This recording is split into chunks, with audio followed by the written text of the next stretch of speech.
Hello, welcome to Angeles food and craft. ഇന്ന് നമുക്ക് evening snacks ആയിട്ട് ഫലാഫൽ റെഡിയാക്കാം. അപ്പോൾ അതിനുവേണ്ടി വെള്ളക്കടല നല്ലപോലെ കഴുകി 5 മണിക്കൂർ നമ്മൾ വെള്ളത്തിൽ കുതിർത്ത് വെച്ചതാണിത്. ഇങ്ങനെ സോക്ക് ചെയ്ത് വെച്ച് വേണം നമ്മൾ വെള്ളക്കടല ഈ ഫലാഫലിന് വേണ്ടി എടുക്കാനായിട്ട്. നമുക്കിതിൻ്റെ വെള്ളമൊക്കെ മാറ്റിയിട്ട് മിക്സിയുടെ ജാറിലേക്ക് ചേർത്ത് കൊടുക്കാം. 2 പ്രാവശ്യമായിട്ടാണ് ഞാൻ ഇതേപോലെ ബ്ലെൻഡ് ചെയ്തെടുക്കുന്നത്. അപ്പോൾ ആദ്യത്തെ പ്രാവശ്യം ബ്ലെൻഡ് ചെയ്തെടുക്കുമ്പോൾ ഇതേപോലെ കടല മാത്രം ചേർത്ത് ബ്ലെൻഡ് ചെയ്തെടുത്തിട്ട് നമുക്കൊരു ബൗളിലേക്ക് ചേർത്ത് കൊടുക്കാം.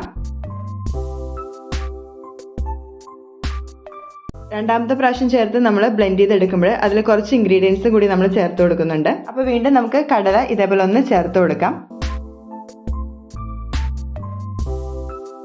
ഇതിലേക്ക് ഒരു മീഡിയം സൈസ് സവാള ചെറുതായിട്ട് അരിഞ്ഞ് ഇതേപോലെ ചേർത്ത് കൊടുക്കാം. കൂടെ തന്നെ 3-4 അല്ലി വെളുത്തുള്ളി കൂടി നമുക്ക് ചേർക്കാം. നമുക്കിതിലേക്ക് 2 പച്ചമുളക് ചേർത്ത് കൊടുക്കാം. അതോടൊപ്പം തന്നെ ആവശ്യത്തിന് ഉപ്പ് കൂടി നമുക്ക് ഈ സമയത്ത് ചേർത്ത് കൊടുക്കാം. ഇനി നമുക്കിതിലേക്ക് 1/2 ടീസ്പൂൺ മുളക് പൊടി ചേർത്ത് കൊടുക്കാം. കൂടെ തന്നെ 1/2 ടീസ്പൂൺ ജീരകപ്പൊടി ചേർത്ത് കൊടുക്കാം. കയ്യിൽ ജീരകപ്പൊടി ഇല്ലെങ്കിൽ 1/4 ടീസ്പൂൺ ജീരകം ചേർത്ത് കൊടുത്താലും മതിയാകും. കൂടെ തന്നെ 1 ടീസ്പൂൺ മല്ലിപ്പൊടി ചേർത്ത് കൊടുക്കാം. ലാസ്റ്റായിട്ട് 1/2 ടീസ്പൂൺ ബേക്കിംഗ് സോഡയും 1 പിടി മല്ലിയിലയും കൂടി ചേർത്ത് നമുക്ക് നല്ലപോലെ ഒന്ന് ബ്ലെൻഡ് ചെയ്തെടുക്കാം. ഇങ്ങനെ ബ്ലെൻഡ് ചെയ്തെടുത്തത് നമ്മൾ നേരത്തെ ബ്ലെൻഡ് ചെയ്ത് വെച്ച കടലയുടെ മിക്സുമായിട്ട് ചേർത്ത് നല്ലപോലെ ഇതൊന്ന് നമുക്ക് മിക്സ് ചെയ്തെടുക്കാം. ആദ്യം കടല മാത്രമായിട്ടാണ് നമ്മൾ ബ്ലെൻഡ് ചെയ്തെടുത്തത്. അതുകൊണ്ട് തന്നെ നല്ല രീതിയിൽ നമുക്കിതൊന്ന് മിക്സ് ചെയ്ത് കൊടുക്കാം.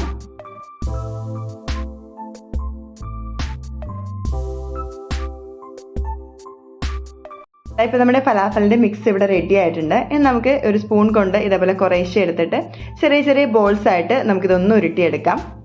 റൗണ്ടായിട്ട് വേണമെന്നില്ലെങ്കിൽ നമുക്ക് പരിപ്പുവട ഷേപ്പിലും ഇത് റെഡിയാക്കി എടുക്കാവുന്നതാണ്. ഇതേപോലെ നമുക്ക് ബോളായിട്ട് എല്ലാം ഒന്ന് ഉരുട്ടിയെടുക്കാം. നമ്മുടെ ഈ ഫലാഫലിൻ്റെ മിക്സ് ലൂസായിട്ട് തോന്നണമെങ്കിൽ കുറച്ച് ബ്രെഡ് ക്രംസ് ചേർത്ത് കൊടുത്തിട്ട് വീണ്ടും ഒന്ന് മിക്സ് ചെയ്തെടുത്താൽ മതിയാകും. നമ്മൾ ഒറ്റയടിക്ക് എല്ലാം കൂടി ബ്ലെൻഡ് ചെയ്തെടുക്കുമ്പോഴേക്കും ചെറുതായിട്ട് ലൂസായി പോകാൻ സാധ്യതയുണ്ട്. അതുകൊണ്ടാണ് ഞാൻ 2 പ്രാവശ്യമായിട്ട് ഇതേപോലെ ബ്ലെൻഡ് ചെയ്തെടുത്തത്. ഈ ഫലാഫൽ ഉണ്ടാക്കുന്ന വീഡിയോ ഞാൻ ഓൾറെഡി പണ്ട് അപ്ലോഡ് ചെയ്തിട്ടുണ്ട്. അത് വേറൊരു രീതിയിലായിരുന്നു ചെയ്തിരുന്നത്.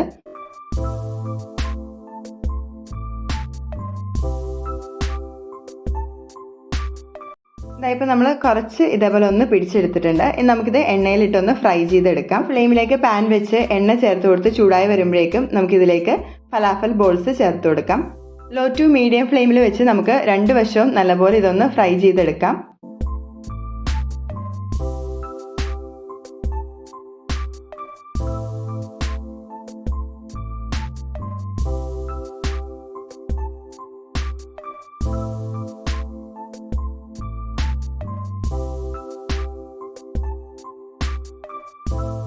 നമ്മുടെ ഒരു സെറ്റ് ഫലാഫൽ ഇവിടെ റെഡി ആയിട്ടുണ്ട്. നമുക്കിതൊന്ന് എണ്ണയിൽ നിന്ന് കോരി മറ്റൊരു പാത്രത്തിലേക്ക് മാറ്റി കൊടുക്കാം.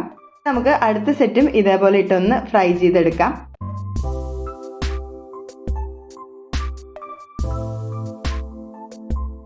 കുറച്ച് മാത്രമാണ് ഇതേപോലെ ഇപ്പോൾ റെഡിയാക്കി എടുക്കുന്നത്. ബാക്കി നമുക്ക് കണ്ടെയ്നറിലാക്കി ഫ്രിഡ്ജിൽ സൂക്ഷിക്കാവുന്നതാണ്. ഇതിൻ്റെ ഉള്ളിലെന്ന് പറയുന്നത് ലൈറ്റ് ഗ്രീനിഷ് കളറായിരിക്കും. ഇതേപോലെ. അപ്പോൾ ഈസി ആയിട്ട് ഇൻസ്റ്റൻ്റ് ആയിട്ട് റെഡിയാക്കി എടുക്കാൻ പറ്റിയ റെസിപ്പി എല്ലാവരും തീർച്ചയായും ട്രൈ ചെയ്ത് നോക്കുക. നമ്മുടെയൊക്കെ വീട്ടിലുണ്ടാവുന്ന ഇൻഗ്രീഡിയൻസ് ഒക്കെ തന്നെയാണ് ഇതിൽ യൂസ് ചെയ്തിരിക്കുന്നത്. അപ്പോൾ എല്ലാവരും തീർച്ചയായും ട്രൈ ചെയ്ത് നോക്കുക. അടുത്ത റെസിപ്പി ആയിട്ട് കാണുന്നവരേക്കും ബൈ. Thanks for watching.